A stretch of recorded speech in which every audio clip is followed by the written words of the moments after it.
Welcome back students.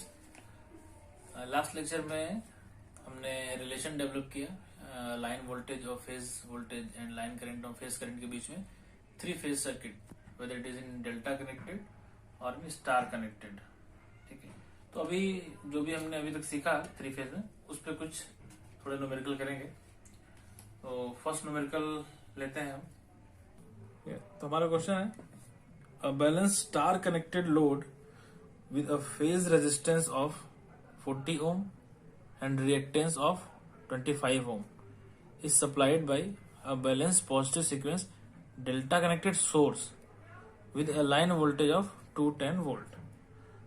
ठीक है, तो पहले तो आप ये क्वेश्चन को समझें क्या कहा है। हमारे पास एक लोड है, ठीक है, और लोड कैसा है कि उसमें एक आर है रेजिस्टर और एक इंडक्टर है।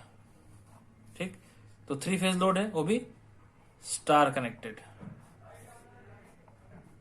तो कुछ ऐसा डायग्राम होगा और उसे एक सप्लाई भी मिली है सोर्स से, और वो सोर्स है हमारा डेल्टा कनेक्टेड। तो अभी इस क्वेश्चन में हमें बहुत ज्यादा फर्क नहीं पड़ता कि हमारा सोर्स डेल्टा कनेक्टेड है या स्टार कनेक्टेड है। क्यों? क्योंकि हमें लाइन वोल्टेज पता है, लिखा है सोर्स विद लाइन वोल्टेज 210। तो जो भी सोर्स है उसने लाइन पे जो भी वोल्टेज डिलीवर किया है दैट इज 210 वोल्ट। तो हमारे लिए लोड के लिए इतना काफी है कि हमें लाइन वोल्टेज अगर पता है। अगर सोर्स ने जो ईएमएफ या वोल्टेज जनरेट करता तो फिर हमें देखना पड़ता कि सोर्स स्टार कनेक्टेड है या फिर डेल्टा कनेक्टेड। तो उससे हम डिसाइड करते कि लाइन पे वो कितना वोल्टेज छोड़ेगा हमारे लोड के लिए। ठीक है, लेकिन फिलहाल यहाँ लाइन वोल्टेज मालूम है तो हम इसको लेके आगे बढ़ेंगे। तो अब ये जो इम्पिडेंस है लोड में हर फेज का, उसके बारे में कुछ दिया है कि 40 ओम का रेजिस्टेंस है और 25 ओम का रिएक्टेंस है। ठीक है, तो सारे फेज में ऐसे ही है, सब में 40 25 ऐसा ही इसमें भी है। ठीक है, तो अब हमें पूछा क्या है, calculate the phase and line current. मतलब ये करंट जो है लाइन और फेज, तो हमको पता है स्टार कनेक्टेड में line current is equal two phase current. अगर स्टार कनेक्टेड हमारा लोड है तो हम कोई भी एक करंट निकाल लें फेज करंट, तो लाइन करंट भी उसके बराबर होगा। तो अब चूंकि हमें फेज इंपेडेंस पता है, इंपेडेंस क्या लिख सकते हैं, ZP हम लिख सकते हैं 40 प्लस 25J। ठीक है, कॉम्प्लेक्स में 40 प्लस 25J। अब इसको अगर हम पोलर फॉर्म में चेंज करें आर थीटा में, बहुत सारे बच्चों को इसको चेंज करने में दिक्कत आती है, कैसे चेंज करते हैं तो मैं दिखा देता हूं एक बार। आप मोड में जाएंगे, कॉम्प्लेक्स दिखेगा आपको 2 नंबर पे, 2 प्रेस करेंगे तो ये कॉम्प्लेक्स मोड में आ गया। इसमें हम लिखेंगे 40 प्लस 25J, जहां पे ENG लिखा है इसके ऊपर I बना हुआ है, आयोटा, आप ये दबाएंगे 40 प्लस 25I। ठीक है, फिर हमको चेंज किसमें करना है, आर थीटा देखेंगे आप कहाँ लिखा है, तो इस पॉजिटिव के ऊपर लिखा हुआ है आर थीटा, देखेंगे आप पॉजिटिव के ऊपर आर थीटा बना हुआ है। तो आप क्या करेंगे, शिफ्ट प्लस, तो ये आपका आ गया मैग्नीट्यूड, दैट इज 47.16। और एक बार फिर से शिफ्ट और इक्वल टू दबाएंगे तो आपका ये आ गया एंगल 32 डिग्री। ठीक है, तो ये हमारा हो गया इम्पिडेंस किसमें, पोलर फॉर्म में। ठीक है, अच्छा, अब हमारे पास फेज इंपिडेंस है और फेज वोल्टेज अगर मालूम चल जाए तो हम फेज करंट निकाल लेंगे। ठीक है, लेकिन हमको मालूम क्या है, हमको मालूम है लाइन वोल्टेज। तो फेज वोल्टेज क्या होगा, VP is equal to VL by √3।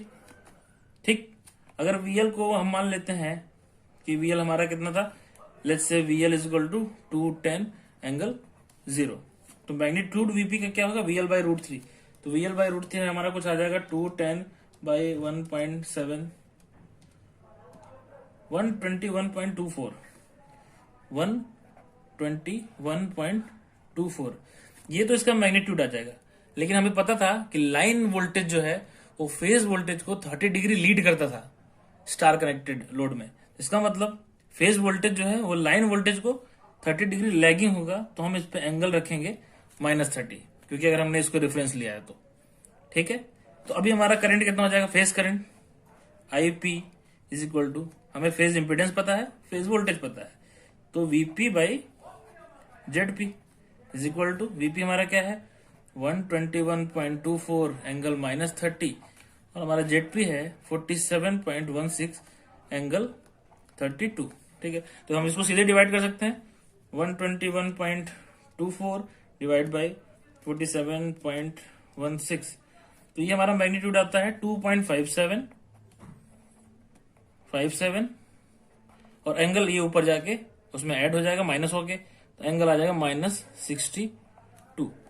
ठीक है, तो ये हमारा, मान लीजिए हमने इस फेज की बात की थी, तो ये अगर हमारा आई ए निकला, आई ए फेज ए में हमारा करंट है अगर, तो अगर हमको आई बी निकालना हो दूसरे फेज के लिए तो क्या होगा, आई बी इज इक्वल टू हमारा हो जाएगा 2.57 एंगल -62 और -120, क्योंकि 120 डिग्री फेज डिफरेंस है। आई सी निकालना हो तो 2.57 एंगल -62 प्लस 120। ठीक है, तो इस तरह से हम फेज करंट निकाल लेंगे। तो अब फेज करंट जब निकल गया तो लाइन करंट हमारी क्या होगी, फेज करंट होगी, क्योंकि हमने पढ़ा कि स्टार कनेक्टेड लोड के लिए line current will be equal to the phase current only. Okay, तो इस क्वेश्चन में क्या था कि हमें लाइन वोल्टेज पता था, सोर्स से जो भी निकल के आ रहा है, तो सोर्स क्या है, स्टार था कि डेल्टा था, मैटर नहीं करता हमारे लिए। अगर सोर्स कितना वोल्टेज जनरेट कर रहा है अपने अंदर वो दिया होता तो फिर डिपेंड करता कि सोर्स डेल्टा है या स्टार। अगर सोर्स डेल्टा होता तो जितना वो जनरेट करता, that is your phase voltage, उसका उतना ही वो डिलीवर करता लाइन पे, क्योंकि डेल्टा में phase voltage equal to line voltage. लेकिन अगर फिर सोर्स हमारा स्टार होता तो जितना भी वो जनरेट करता, दैट इज फेज वोल्टेज, उसका √3 टाइम्स वो लाइन पे छोड़ता, क्योंकि स्टार में V line equal to √3 times of phase voltage. फिर वो वी लाइन हम यूज करते हैं अपना लोड के लिए। ठीक है, तो वो आप हर क्वेश्चन में आपको वेरिएशन आ सकता है, कभी सोर्स स्टार में हो सकता है, लोड डेल्टा में, सोर्स डेल्टा में, लोड स्टार में, तो 4 कॉम्बिनेशन ऐसा बन सकते हैं, delta delta star star star delta और डेल्टा स्टार। तो हमें उसमें बहुत चिंता की बात नहीं, बेसिक कॉन्सेप्ट हमको अपना पकड़ के रखना है, जो भी लाइन वोल्टेज फेज वोल्टेज और लाइन करंट फेज करंट का रिलेशन है। ठीक है, अब इसमें हमें कुछ ऐसा करके कुछ डेटा ऐसा दें कि हमें सब कुछ पता हो, like line voltage, phase voltage या लाइन करंट, पावर फैक्टर, हर चीज पता हो, और लोड का कंस्टिट्यूट क्या है, लोड हमारा आरएल है कि आरसी है क्या है, और अगर पता चल गया तो उस आर और एल की वैल्यू क्या होगी। तो एक रिवर्स क्वेश्चन ऐसा हो सकता है, पिछले क्वेश्चन में हमने देखा कि लोड का जो भी डेटा था वो दिया था कि इतना रेजिस्टेंस इतना इंडक्टेंस लगा उसमें, लेकिन अभी क्या है, अगर नहीं मालूम है, आर एल पूछ लिया, बाकी डेटा दिया है, रिवर्स क्वेश्चन, तो उसके लिए हम एक न्यूमेरिकल करेंगे। तो हमारा क्वेश्चन क्या है, the input voltage current and power to a load भी स्पेसिफाइड है, R L load, is measured as 415 volt, 16.4 ampere and 6 kilowatt respectively. तो अब हमें इसमें लोड का जो भी कंस्टिट्यूएंट्स हैं आर और एल वो हमें चाहिए। तो फ्रीक्वेंसी अगर हमें नहीं दिया होता तो हम जनरली फ्रीक्वेंसी को हम मान सकते हैं 50 हर्ट्ज, जो हमारी इंडिया की फ्रीक्वेंसी है जो हमारे चलती है। ठीक है, तो अभी ऐसे में क्या है, हमको क्या क्या मालूम है, सप्लाई के बारे में दिया हुआ है, input voltage current and power to a load, तो इसका मतलब ये 415 जो हमें दिया हुआ है ये क्या है, ये हमारा लाइन वोल्टेज है 415 वोल्ट। ठीक है, और ये हमारा जो है ये line current I L is equal to 16.4 ampere, और ये क्या है, ये तुम्हारा आपका input power. Input power 3 phase में क्या होती है आपकी, इनपुट पावर हम क्या लिख सकते हैं, P is equal to √3 VL IL cos phi. Active power जो हमारी है इनपुट वो ये है। ठीक है, तो ये हमको दी हुई है कितना, 6 किलोवाट, मतलब 6 इंटू 10⁻³ वॉट।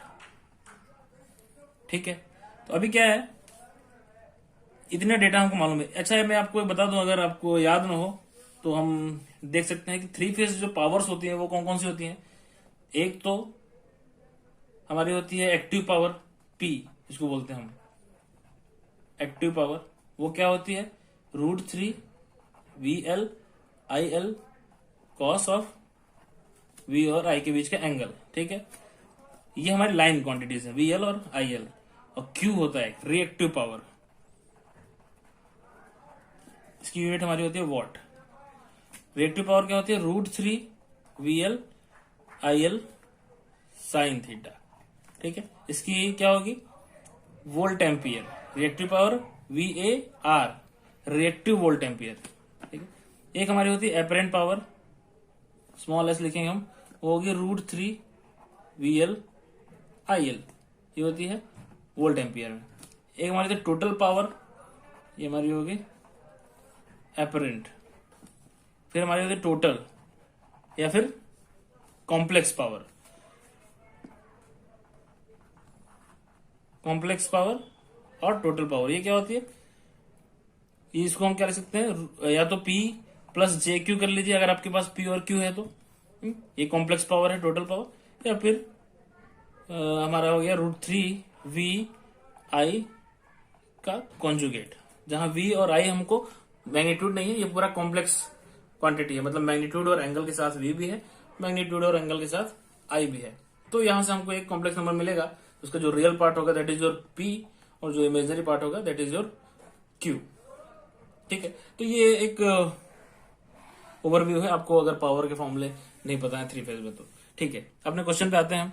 ये डेटा जो है हमें गिवन है, ठीक है। अब इसमें से हमको चाहिए R और L, तो इसका मतलब जो भी लोड है उसका इम्पिडेंस चाहिए पहले तो, ठीक है। तो फेज का इम्पिडेंस चाहने के लिए, मिलने के लिए हमको चाहिए फेज का वोल्टेज और फेज का करंट। तो अभी देखते हैं लोड कैसा हमारा कनेक्टेड है।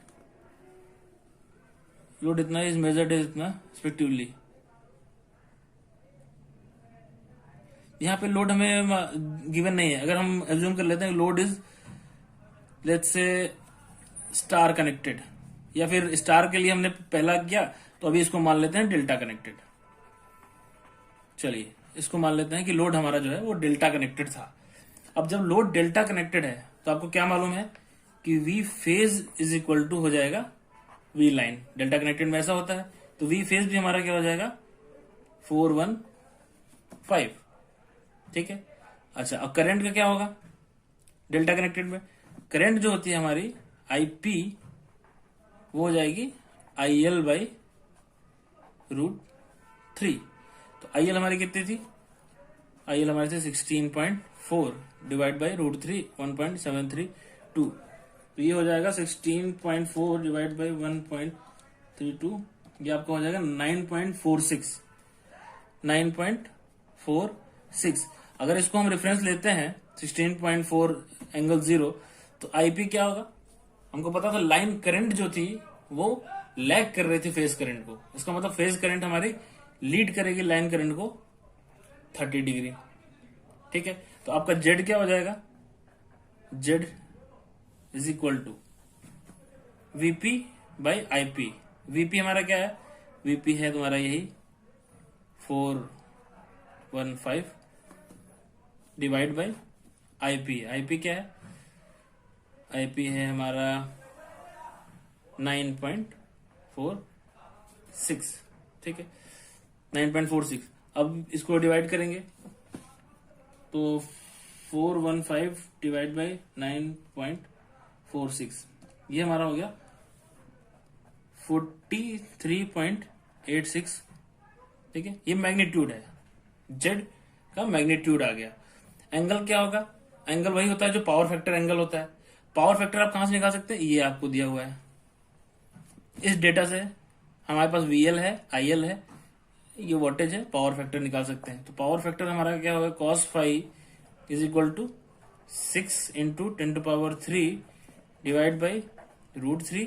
VL है कितना आपका 415 इंटू IL है कितना 16.4, तो हमारा कितना हो गया ये 6000 डिवाइड बाई 1.732 इक्वल टू इतना डिवाइड बाई 415 इक्वल टू इतना डिवाइड बाई 16.4, ये हमारा टोटल हो गया कितना 0.5 पावर फैक्टर, ठीक है। पावर फैक्टर मालूम चल गया आपको, Z मालूम है, तो एक फॉर्मूला आपको और मालूम हुआ क्या कि cos phi is equal to R/Z। ये इम्पिडेंस ट्रायंगल से हमने देखा होगा पहले, तो यहां से हम आर निकाल सकते हैं। R is equal to Z into cos phi. Z हमारा कितना आया है 43.86 इंटू पावर फैक्टर हमारा है 0.5 इंटू 0.5,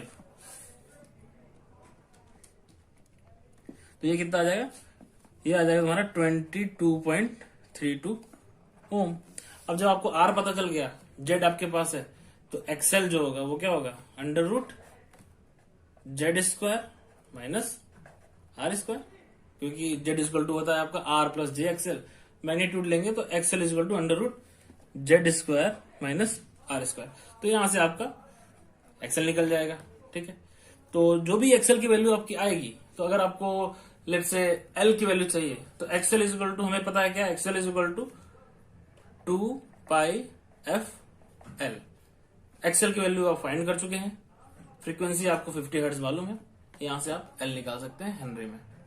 ठीक है, तो ये है मेथड्स। अगर हमें कैसे भी करके वोल्टेज, करंट और पावर फैक्टर का डेटा पता है और लोड के बारे में पूछे तो हम उसको ऐसे निकाल सकते हैं, और अगर लोड पता है और उसके बारे में पूछे हमें कि कितना फेज करंट या लाइन करंट वोल्टेज, तो वो भी हम फाइंड कर सकते हैं। तो बिल्कुल बेसिक जो हमारा कॉन्सेप्ट है हम उस पर इंटरेक्ट रहेंगे, क्वेश्चन बहुत आराम से लगेंगे।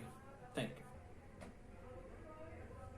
तो आपको 3 फेज सर्किट के जो हमारा थ्योरी पोर्शन था और जो न्यूमेरिकल था, इससे आपको बहुत हेल्प मिलेगी। आपको जो भी 3 फेज के डेरिवेशन आते हैं या फिर न्यूमेरिकल आते हैं आप कर सकते हैं इससे। और इसके बाद अगर कोई स्पेसिफिक टॉपिक डिमांड आती है तो वो मैं करूंगा। और फिलहाल मैंने एक सोच रखा है, बहुत लड़कों ने कहा रेजोनेंस के लिए, तो एक लेक्चर या 2 लेक्चर हम रेजोनेंस का रखेंगे, सीरीज रेजोनेंस, पैरेलल रेजोनेंस। तो रेजोनेंस एक तो जनरल रेजोनेंस है, और उसके बाद उसमें क्या क्या न्यूमेरिकल्स या वेरिएशन आ सकते हैं वो हम डिस्कस करेंगे। और बाकी आपको लगता है कि कोई और टॉपिक जो है थोड़ा टिपिकल है और थोड़ा अलग से है, तो उसके लिए भी हम वीडियो बना सकते हैं जल्दी।